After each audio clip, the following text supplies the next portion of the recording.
हमारे साथ वरिष्ठ पत्रकार रामकृपाल जी भी हैं, उनको भी इस चर्चा में जोड़ते हैं। रामकृपाल जी, पहले तो बधाई हो, एक देशवासी के तौर पर हम सबको एक नया सेंट्रल विस्टा मिल रहा है जो हमारे देश के गौरवशाली इतिहास को दुनिया को बताएगा और उस समृद्ध इतिहास को और ज्यादा विश्व पटल पर लेकर आएगा। लेकिन आप इतने अनुभवी हैं, आपने इस देश में बहुत सारा इतिहास बनता देखा होगा, बहुत सारी ऐतिहासिक घटनाएं देखी होंगी। आज के इस कार्यक्रम पर आपका क्या विमर्श है? कैसे देखते हैं आप इसको? क्या इसको राजनीति के चश्मे से देखा जाना चाहिए या उससे परे देखा जाना चाहिए?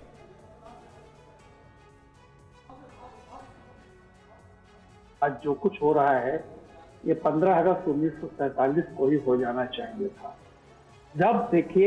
जब हम राजशाही से लोकशाही की तरफ आए, हमने राजतंत्र को हटा करके लोकतंत्र को चुना।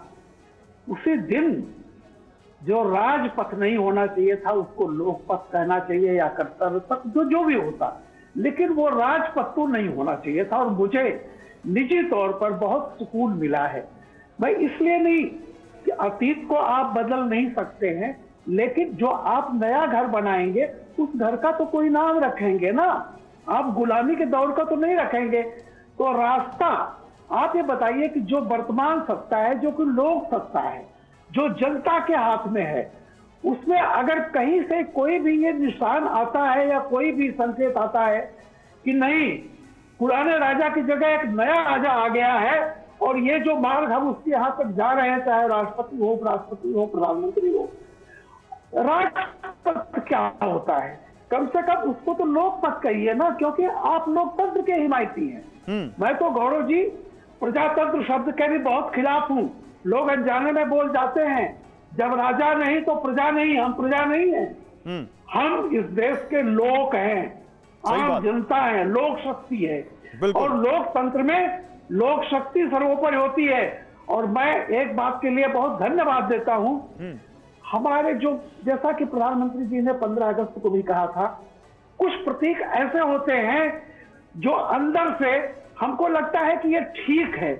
ये वो मानसिकता है कि राजनीतिक सत्ता मेरे हाथ में आ गई, लेकिन अगर मैं बिल्कुल सही कह रहे हैं सर, और कहीं ना कहीं इसीलिए शायद प्रधानमंत्री नरेंद्र मोदी अपने आप को प्रधान सेवक कहते हैं बजाय प्रधानमंत्री के, और कहते हैं कि मैं जनता का प्रधान सेवक हूं।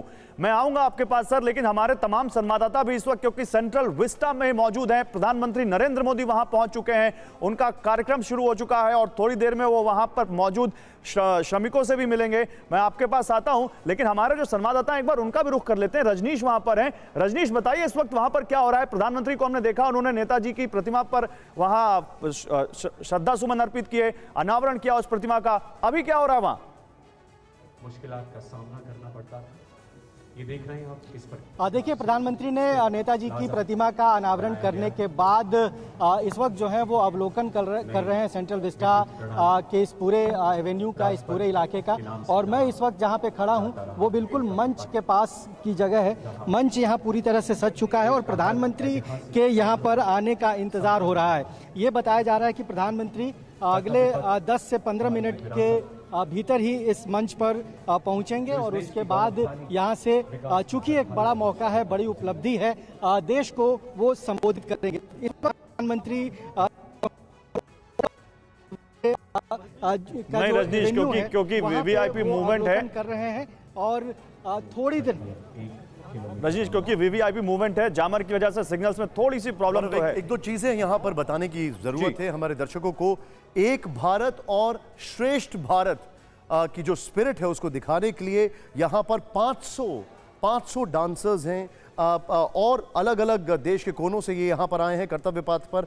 और एक और चीज जो हम आपको बताना चाह रहे हैं कि एम्फी थिएटर बनाया गया है और उसमें करीब 30 आर्टिस्ट होंगे। वो अलग अलग ट्राइबल कल्चर की जो अलग अलग चीजें हैं वो वहां पर पेश करेंगे।